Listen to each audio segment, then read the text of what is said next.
Potatoes are so easy to grow in containers. Here are the best tips. 1. Understanding the potato life cycle. Recognizes the growth process from sprouting eyes to forming tubers underground. 2. Choosing the right potato variety. Emphasizes selecting early, mid-season, or late varieties based on regional climate and growth periods. 3. Prepping seed potatoes.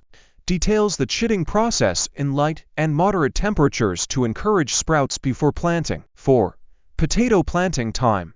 Specifies ideal planting times based on local frost dates to prevent damage to potatoes. 4. Selecting containers. Describes suitable containers like grow bags and emphasizes adequate drainage.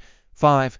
Planting and soil preparation. Guides on soil layering, positioning sprouted potatoes, and ongoing soil coverage to promote growth. 6. Watering and fertilization. Discusses maintaining moisture through drip lines and using organic fertilizer suited for acidic soil. 7. Sunlight requirements. Advises on positioning containers to receive at least 6 hours of daily sunlight. 8. Harvesting potatoes. Differentiates between harvesting times for new and mature potatoes and offers tips for storage.